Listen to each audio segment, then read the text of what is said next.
Je réponds juste à cette question ici. Les autres ici, je pense que c'est presque ce que nous avons déjà répondu. La polygamie est-elle la parole?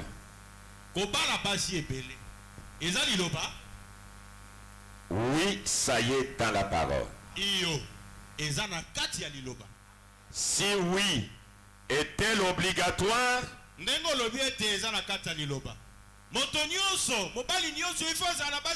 Ce n'est pas obligatoire. Dieu n'oblige à personne d'être polygame. Sinon, alors qu'en est-il de David, l'homme selon le cœur de Dieu?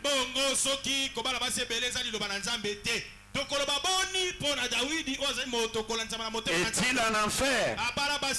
David ne peut en aucun cas aller en enfer. Vous-même, vous l'avez appelé l'homme selon le cœur de Dieu. Il ne peut pas aller en enfer. Il n'est pas en enfer. Et David a toujours de la place dans le cœur de Dieu. Je lis 3 citations seulement.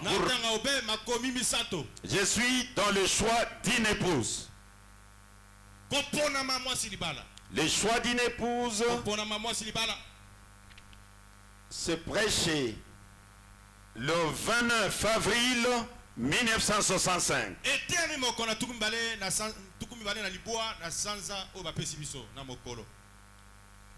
Paragraphe 103 à 105. Notez une fois de plus comment l'épouse terrestre est un type de l'épouse spirituelle. La parole dit qu'elle a été créée pour l'homme et non l'homme pour la femme. Dans quelques instants, je vous parlerai de l'épouse de Christ. Mais je vais essayer de vous montrer l'arrière-plan de la chose. La femme a été faite pour l'homme et non l'homme pour la femme. Voilà pourquoi, sous les anciennes lois, la polygamie était légale. Regardez David avec ses 500 femmes. Pourtant, la Bible dit qu'il était un homme selon le propre cœur de Dieu. Avec ses 500 femmes, Salomon en avait 1000. Mais aucune de toutes ces femmes ne pouvait avoir d'autres maris que les leurs. Faites sortir David de l'enfer. Je suis dans la semence, n'hérite pas avec la balle. Le paragraphe 47. Mais Abraham eut 2 fils. L'un par Agar, qui était la servante de Sarah. Une jolie ravissante servante égyptienne qu'Abraham avait prise là-bas en Égypte pour en faire la servante de sa femme. Et Sarah pensa que Dieu ne serait pas capable d'accomplir sa promesse. Dit à Abraham de prendre sa servante Agar et de se marier avec elle. La polygamie étant légale en ces jours-là. Je lis la dernière citation.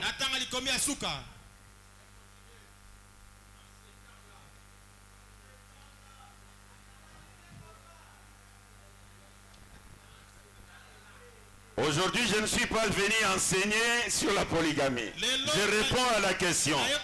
Je ne voudrais pas que quelqu'un garde David en enfer.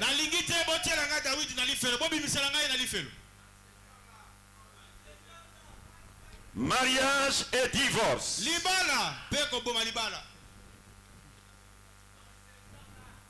Mariage et divorce. Prêché.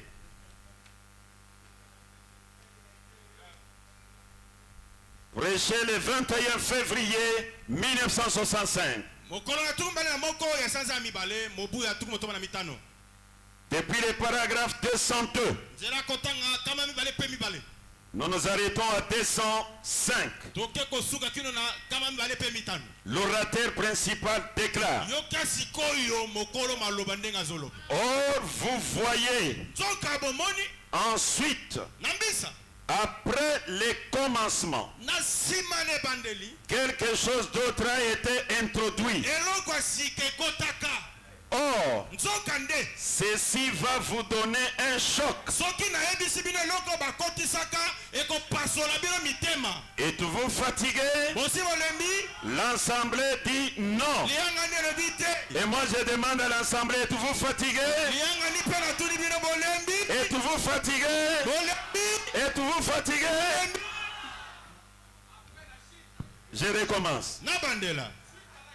Or, vous voyez, ensuite, après les commencements, quelque chose d'autre a été introduit. Or, ceci va vous donner un choc. Êtes-vous fatigué? L'Assemblée dit non. Restez assis tranquille encore un petit peu. Ensuite, quand l'alliance double de l'homme et de la femme a été faite par le sexe,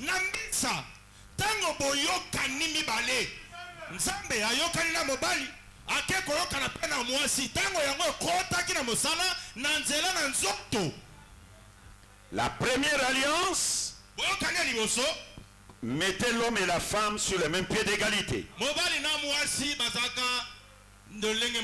Et lorsque la chute est arrivée, Dieu traite avec l'homme une alliance.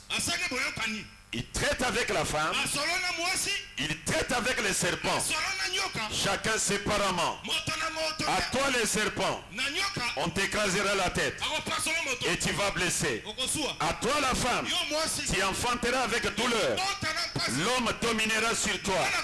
À toi l'homme, tu mangeras la suyeire jusqu'à ce que tu retournes à la poussière, car tu es poussière, tu retourneras à la poussière.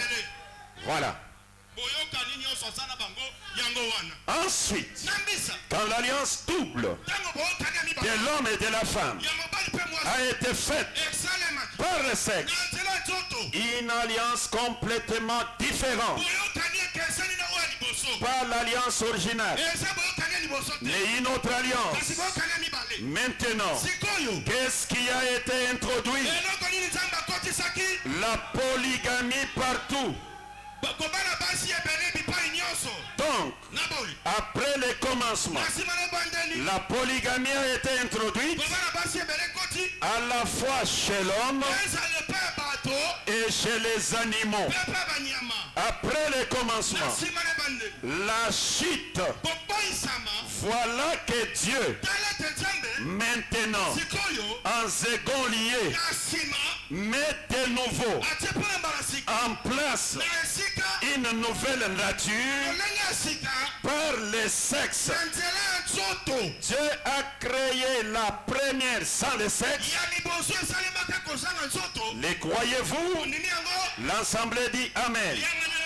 Maintenant, il s'agit d'une autre alliance avec la nature. Il la met à un autre rang par le sexe.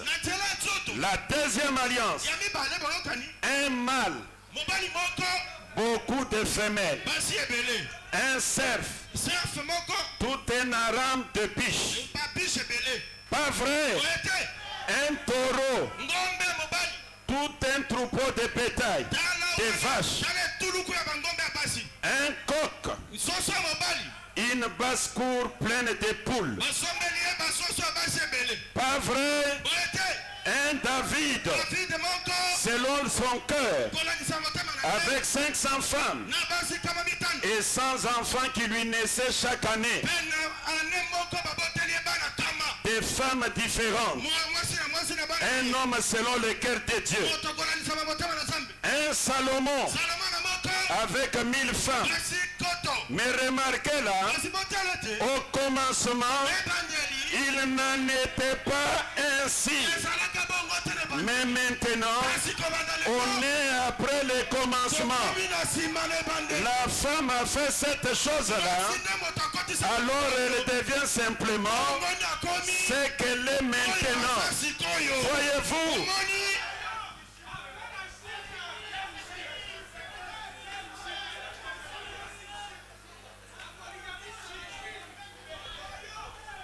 Je vois que ça, l'église me réclame que j'enseigne sur le mariage et le divorce. Mais tout bandana non a saut. Parce que même le mariage est révélé dans les sceaux.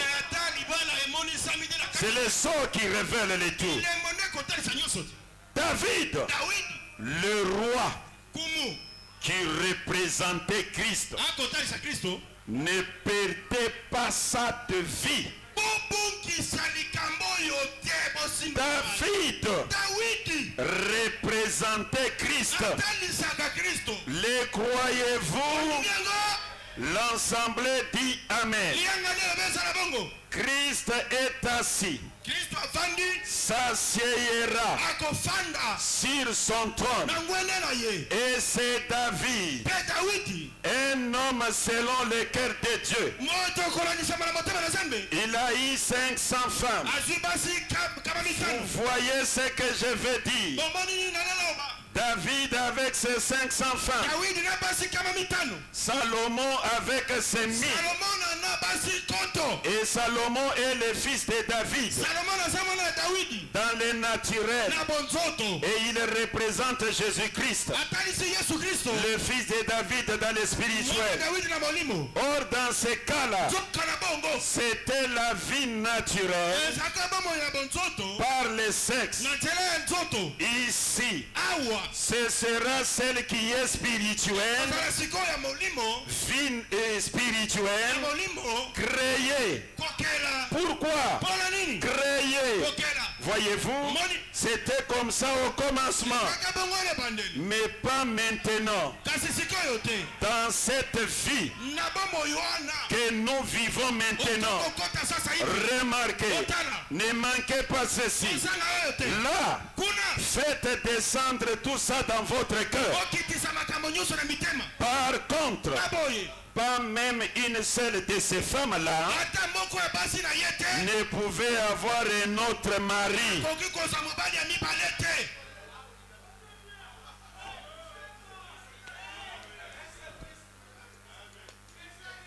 Est-ce qu'on a répondu? Le Seigneur Branham dit, David ne peut pas aller en enfer. En ce temps-là, la polygamie étant légale. Et il nous révèle quand est-ce que c'est devenu légal. Depuis la chute. C'est alors que la polygamie a été introduite. C'est la chute qui l'a introduite. Dieu a établi une nouvelle alliance après la chute. Et elle n'est pas obligatoire. Nulle part. Aucune écriture ne dit que la polygamie est obligatoire. C'est la loi des sexes. C'est une alliance liée au sexe. Le désir de sexe. Le pouvoir de sexe.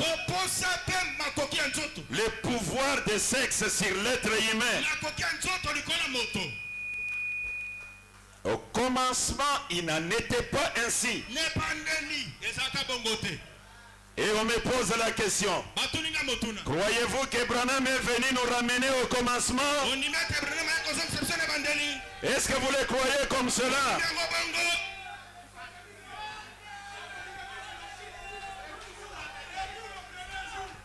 C'est pourquoi l'enseignement est nécessaire. Si on ne donne pas l'enseignement, vous allez vous compliquer dans beaucoup de choses. Parce que les citations sont là, dans le sens opposé et dans l'autre sens. Il faudrait maintenant donner l'enseignement avec l'harmonie des Écritures. Et à ce moment-là, aimer tout le monde. Respecter tout le monde. Ne dites pas parce que lui il est polygame, moi je ne peux pas l'aimer. Il a les Écritures qui lui ont autorisé cela. Ne dites pas comme lui n'est pas polygame, moi je ne peux pas collaborer avec lui. Branham dit, quand vous placez une femme sur la poitrine, comme votre épouse, elle laisse les empreintes. Et ces empreintes ne s'effacent pas. Lui aussi il est sur cette écriture. Toi tu es aussi sur l'écriture de la deuxième alliance. Cherchons l'harmonie et allons de l'avant.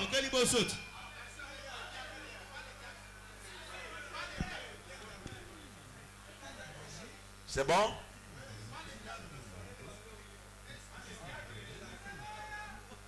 Pas les diacres.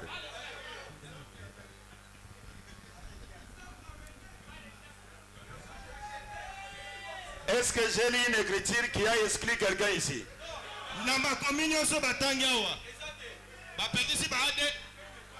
Mais les administrateurs, c'est quoi?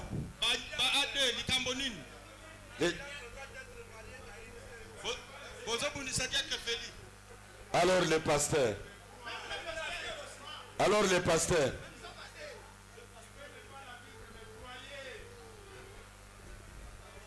Maintenant vous les administrateurs, vous avez lu ça où?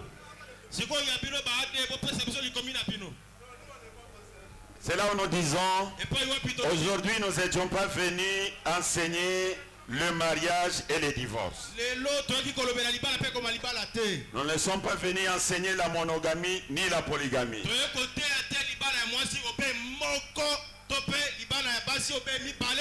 Nous sommes venus répondre à vos questions. Et la question du frère dit, est-ce que la polygamie est dans la parole? Est-ce que ça est dans la parole? Est-ce qu'elle est obligatoire? David va en enfer? C'est ce que nous avons répondu.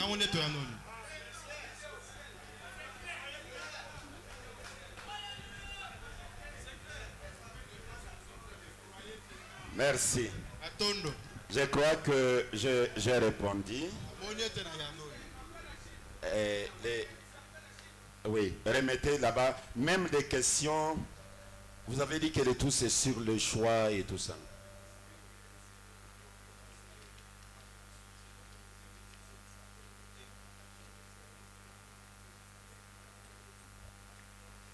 Souffrez qu'on les lise, on les déclasse parce que on avait dit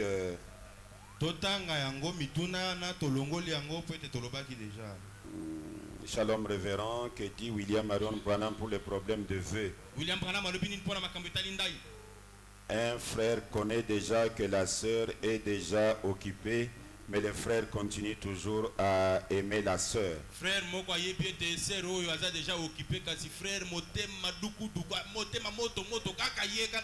pour ce cas, le frère qui avait déjà aimé la sœur ou fait le vœu avec elle, il fera quoi? Non, si la sœur a déjà fait le vœu, on ne peut pas la courtiser.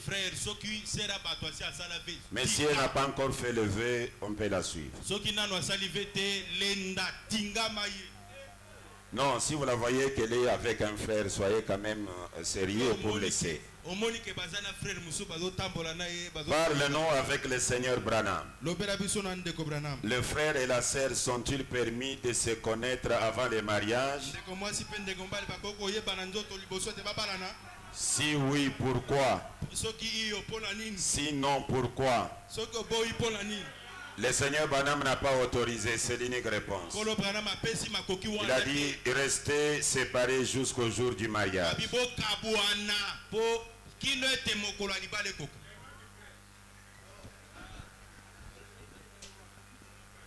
Le pasteur a déjà dit les noms ici. Cher apôtre, je me sens un peu troublé sur la citation que vous venez de lire où le Seigneur Branham dit: si vous vous sentez que vous ne pouvez pas vivre sans elle, épouse-la. Et ma question est de savoir si je sens que je ne peux pas vivre sans une incroyante, je peux toujours l'épouser?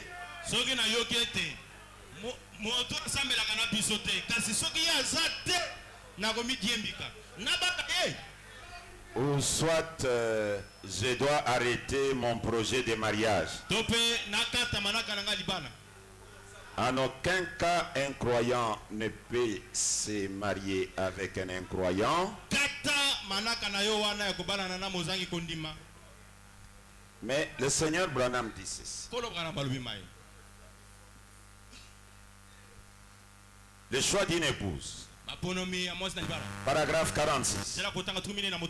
Je vous dis de nouveau que le genre de femme qu'un homme choisit reflétera l'ambition et le caractère de cet homme. Si quelqu'un choisit une femme qui ne peut lui convenir, il révélera ainsi son propre caractère. La femme qui est choisie par un homme pour devenir son épouse, elle est l'image de la nature de cet homme. Pour connaître vraiment un homme, ne vous fiez pas à ce qu'il peut vous raconter, mais regardez à celle qui l'épouse. Je me rends dans le bureau de cet homme qui se dit chrétien. Les murs sont couverts de photos de stars. La musique de rock and roll continue à jouer. Peu importe son témoignage et ce qu'il peut me dire, je ne le crois pas, car son esprit se nourrit des choses de ce monde. Que dire si un jour il se marie avec une chanteuse de cabaret, une reine du sexe, ou tout simplement une moderne jolie riqueta? Il en est le reflet. Il dévoile ce qu'il a dans ses pensées. Nous savons à l'avance ce que sera son futur foyer. Voici la femme qui donnera à ses enfants la même détestable éducation qu'elle a eue. Cet homme est démasqué. Un homme qui épouse une telle femme montre bien ce qu'il pense du futur. Pouvez-vous imaginer qu'un véritable croyant chrétien puisse s'agir de la sorte? Non, messieurs, je ne le pense pas. Un véritable chrétien ne regarde pas la beauté visible, et toutes ces femmes dépravées, ces reines du sexe et des filles des cabarets. Mais il regarde au caractère chrétien, à la beauté intérieure de la femme, croyante. Peu importe qu'elle soit jolie ou non, peu importe jolie ou non, peu importe. L'essentiel c'est le caractère. Et quelque part Branham dit, si tu choisis mauvais, tu vas décevoir ma confiance envers vous. C'est toujours dans le choix d'une épouse. Shalom, chers missionnaires africains. Ma question est la suivante. Un frère qui ne sait pas comment faire la cour à une sœur, face à face, peut-être il est timide et ne sait pas comment dire, mais il aime la personne, mais il n'a pas la capacité de lui dire que je t'aime. Quelle stratégie qu'il peut utiliser afin de l'aborder?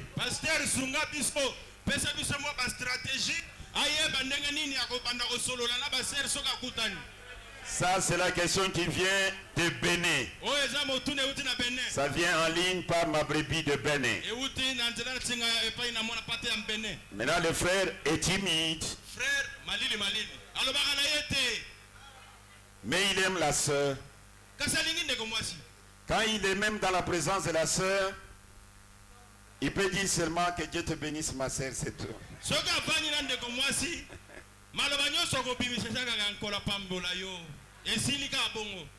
Et quand il commence des fois même à parler, la voix commence à trembler.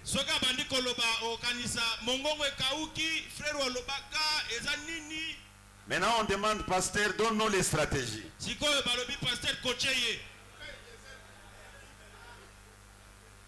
Ah, c'est bon.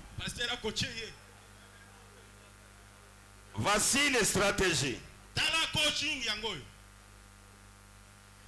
Vous prenez la biographie du Seigneur. Prenez même l'histoire de ma vie. Commencez depuis la page 34, je crois. 32-34. Le Seigneur Branham est en train d'expliquer comment il a aimé jusqu'à arriver au mariage avec Hope.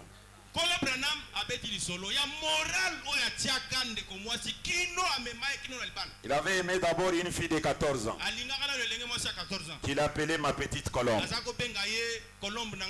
Et il s'est séparé avec cette petite colombe parce qu'il l'a trouvée avec la cigarette dans la bouche. Regardez comment il causait. Lisez ça. Ça va te donner les stratégies. Regardez comment il s'est rencontré avec Hope. Et je vous ai déjà relaté ça, non? Le Seigneur a commencé, il fait chaud, il faut bien, c'est bon, regarde le soleil. Et Hope qui fait comme ça. Vous voyez ça? Bon, ça c'est un autre moment. Avec les réunions des jeunes, on va donner. Ah, je pense que vous étiez là quand on avait enseigné. Ou soit ce sont vos propres stratégies. Ok.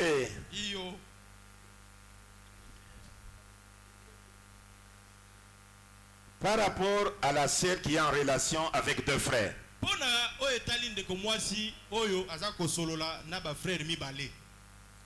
Si celle-ci est consciente, peut-elle parler de deux au pasteur?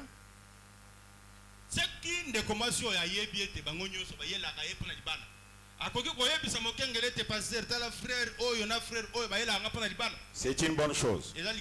C'est bien de parler au pasteur. Et vous pouvez traîner avec 2, 3, 4 jours. Vous n'avez pas choisi.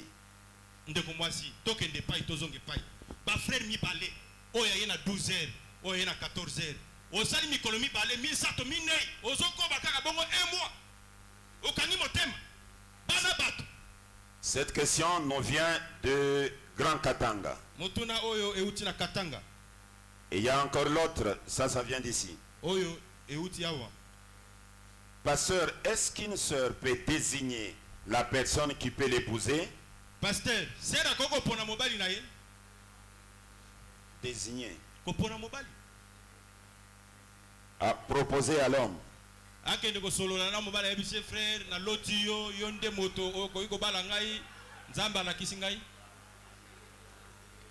Bon. Elle peut avoir ce courage.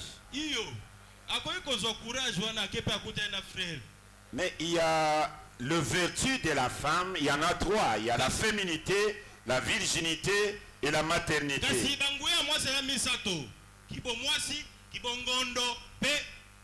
La féminité va l'empêcher. Au moins s'il l'a déjà perdu.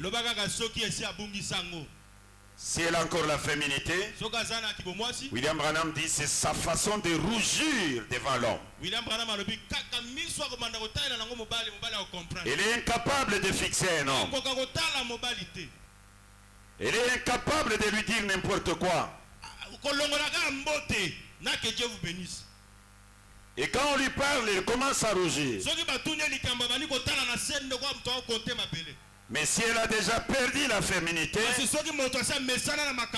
donc elle est capable de dire, bon, je vais te dire les 4 vérités maintenant.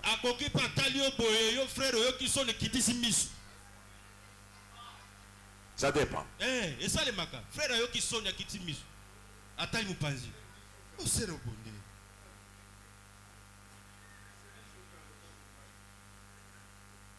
C'est autre question. Je pense que c'est la dernière. C'est ça, hein? C'est laquelle? J'ai mis ça de côté. Je n'ai pas dit ça.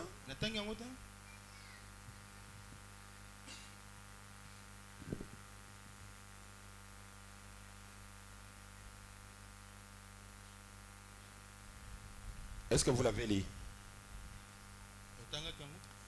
Où il dit la question vient d'une sœur à Kinshasa, mais n'a pas donné les noms. On est ensemble avec le frère dans la même maison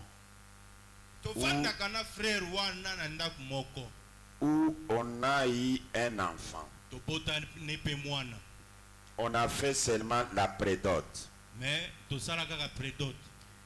On n'a pas fait le vœu de mariage.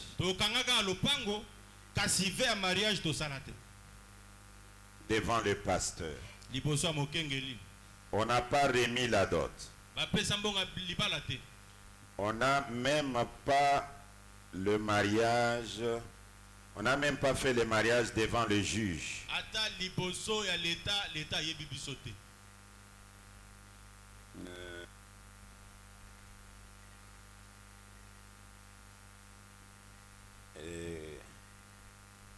On n'a même pas fait. On n'a même pas. On a jugé bon de nous séparer. De nous séparer le corps.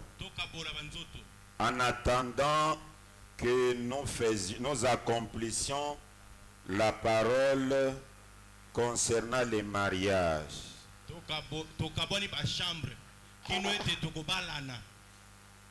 Mais vous avez déjà...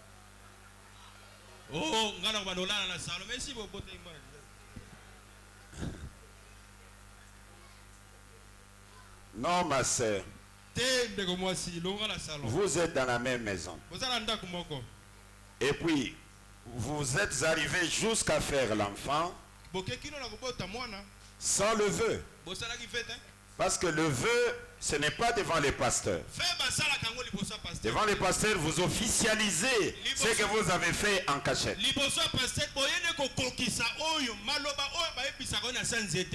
Mais vous êtes avec l'homme dans la même maison. Un mois. 2 mois, 3 mois, pas de vœux.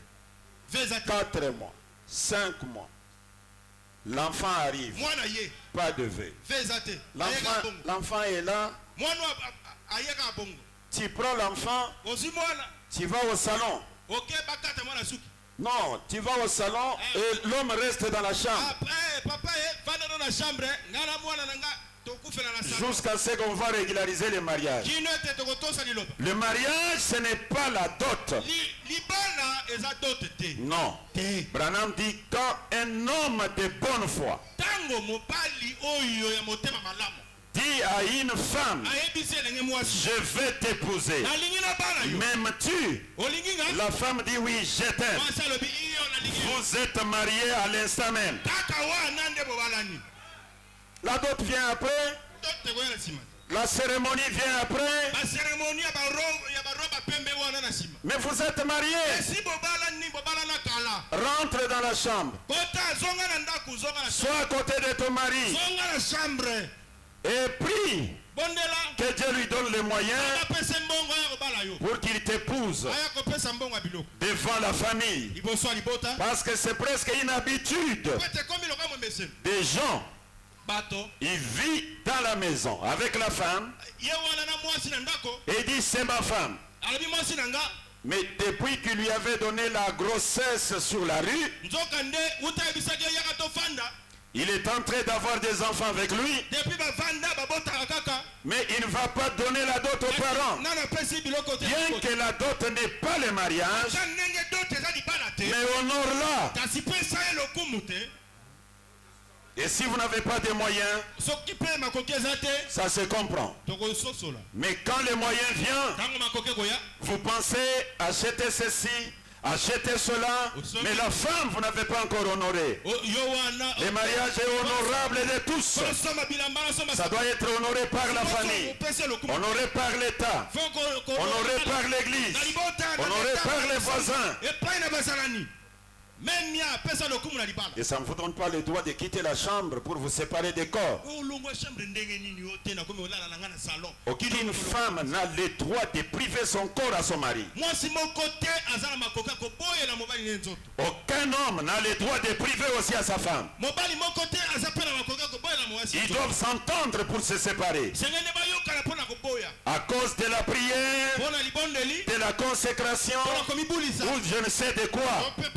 Peut-être de la maladie, mais personne n'a le droit de priver son corps à quelqu'un d'autre.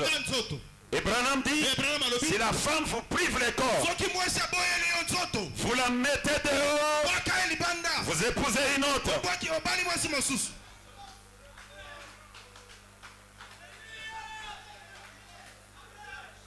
Si la femme coupe les cheveux, vous la mettez dehors, vous n'épousez pas une autre. Vous restez comme ça. C'est les enseignements du grand Branham.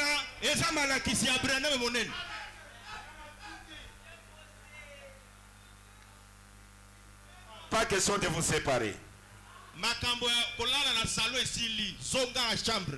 Mais dites-lui, tu as suivi ce que le pasteur a dit. On doit modifier notre budget. Là où on dépensait $20 par jour, on doit commencer à dépenser $8. Et 12, nous mettons dans les comptes. Comme ça, dans une année, tu vas terminer mon problème.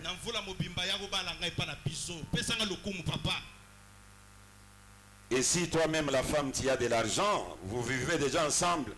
Défi ça est mbongo. Ça est nyongo.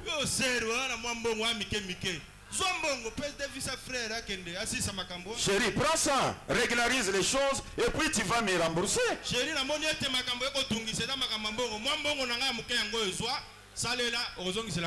Mais ça aussi, ce n'est pas tellement bien. Hein? Mais c'est une façon seulement que vous sentez bien. Mais ce n'est pas tellement bien parce que un jour, si c'est un mari inconverti, il va te dire, est-ce que moi je t'ai épousé? Ce n'est pas toi qui...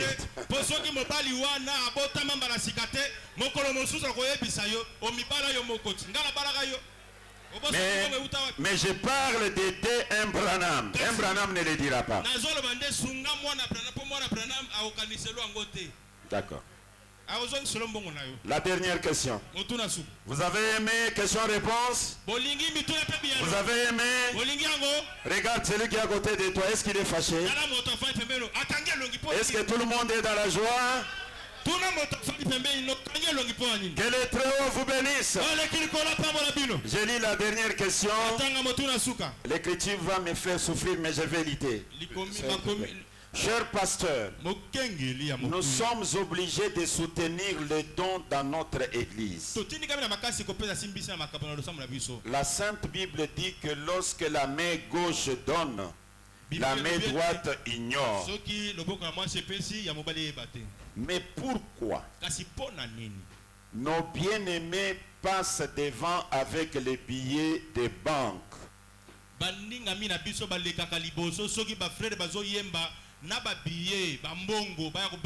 petites coupures pour jeter sur un bien-aimé qui chante sous la caméra, alors qu'on nous suive dans le monde entier. Est-ce qu'il ne peut pas arrêter de faire ça et soutenir nos musiciens en coulisses?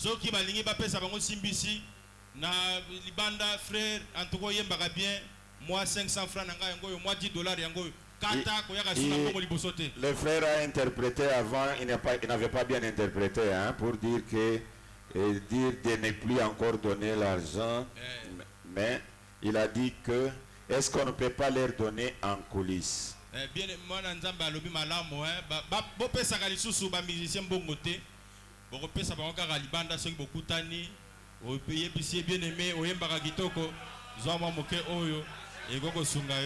Mais liboso boye tant le boko moi si eza kopesa le boko mobali yeba te ba musicien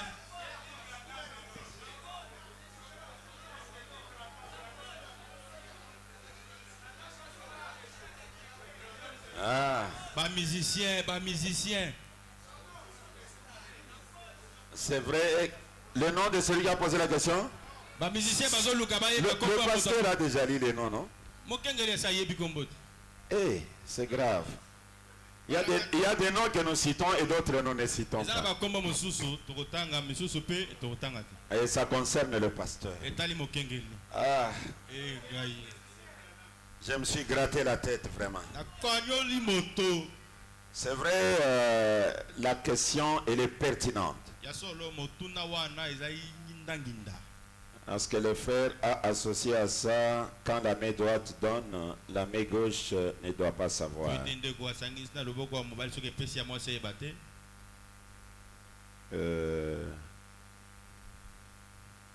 Dans les cas d'espèce, je suis en train de défiler les écritures pour trouver une écriture qui peut être un soubassement.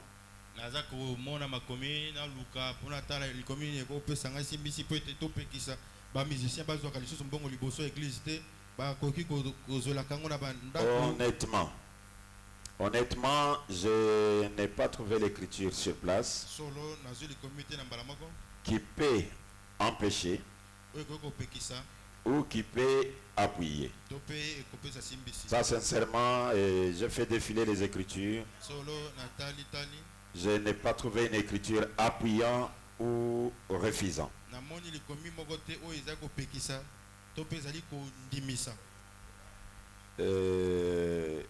Je me rappelle seulement, bon, ça peut toujours entrer, mais ce n'est pas tellement ça. Je me rappelle une fois, le Seigneur Branham a prêché. Et quand il a fini à prêcher, les frères venaient l'embrasser, les féliciter. Tu as très bien prêché, tu as très bien prêché. Maintenant, un autre pasteur vient, il l'appelle, il dit, frère Branham, je vais te dire quelque chose qui n'est pas bon, que j'ai remarqué chez toi. Tu sais, il faut que l'honneur et la gloire reviennent à Dieu.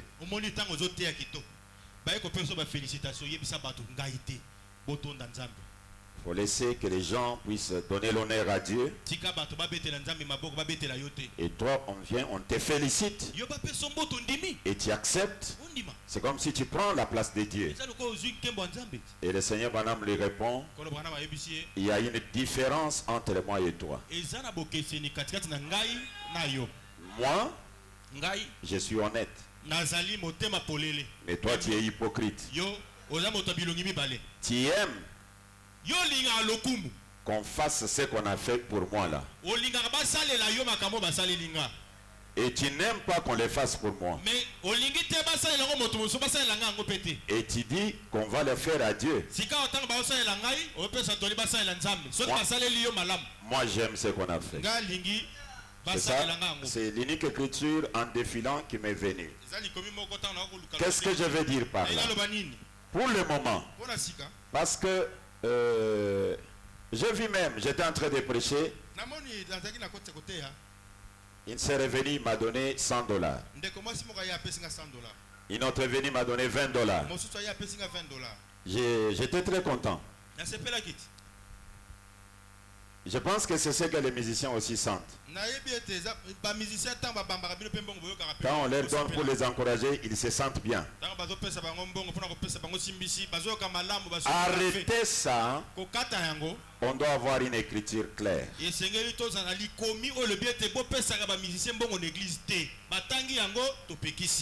dès que nous tombons sur une écriture pareille, nous arrêtons. Mais tant que nous n'avons pas une telle écriture, c'est difficile de condamner. Parce que c'est dans le sens de l'adoration atteint quelqu'un. La joie du salut atteint quelqu'un. Il cherche qu'est-ce que je peux faire. J'ai vu même, un jour c'était le docteur Neville, comme j'aime bien l'appeler. Il était du haut de la chair en train de prêcher. Il a prêché, moi j'étais au fond. Et à un moment donné, j'ai senti les larmes qui me coulaient. Pendant que je pleurais, j'ai vu un frère avec sa veste qui pouvait coûter même $500 ou 400. Il a enlevé. Il est venu avec. Il a jeté à la chair. Et quand nous sommes allés à la maison, moi je dis peut-être le frère va récupérer. Mais le frère est venu avec les pantalons. Comme il n'allait pas enlever les pantalons au milieu des gens, il est allé enlever les pantalons chez lui. Il est venu, il a donné. J'ai dit, ah Neville, tu m'as dépassé. Toi tu prêches, on te donne des vestes comme ça. Ah, c'est automatique. En tout cas, le frère qui a, si c'est la sœur, si c'est le frère qui a posé la question, le pasteur Ben n'a pas encore une écriture claire.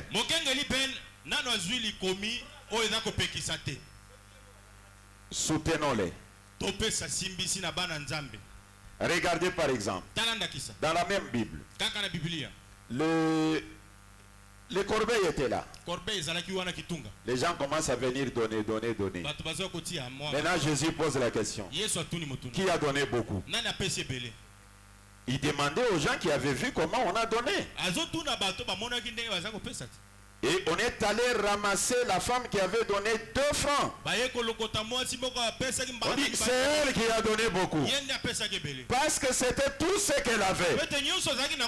On avait vu quand il avait donné. Hein? Jusque-là, les systèmes. Mais c'est qu'il n'est pas aussi bon. C'est dans ces systèmes-là. Hein? Dans tout ce que nous faisons, évitons l'image du péché. Évitons les scandales. Quand nous commençons à les faire revêtus de l'orgueil, Dieu n'est pas dedans. Quand nous le faisons pour prouver tel ou tel, Dieu n'est pas dedans. Mais quand nous sommes stimulés Simon a chanté, un jour moi aussi je témoignerai. Et vous vous souvenez de votre problème. Et qui commence à se diriger vers le témoignage. Spontanément vous vous levez. Vous prenez même l'argent de notre programme, vous donnez. Oh, il y a le loyer.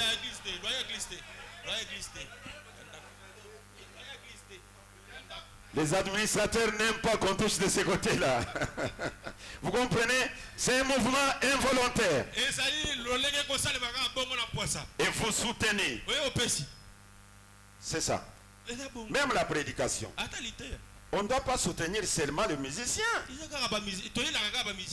Oh non, pasteur, toi on t'amène la dîme. Non, la dîme c'est la parole de Dieu. Donc vous êtes obligés de donner la dîme, de donner les offrandes. Mais un acte d'encouragement. Mais ça vous devez le faire. C'est ça. Donc, c'est ça. Et aussi pendant l'adoration, la prédication. C'est une offrande que tu fais. Tu viens, tu les déposes. Tu viens, tu soutiens le musicien. Et ça va l'aider à progresser, à aller de l'avant. Je pense que Dieu m'a aidé. J'ai terminé toutes les questions. S'il y en a une qui reste, Yana. Oh, une autre qui est venue à la fin. On a déjà pris beaucoup de temps. Il y a les administrateurs qui doivent vous faire un petit rapport. Alors je ne saurais pas la question qui est venue à la fin.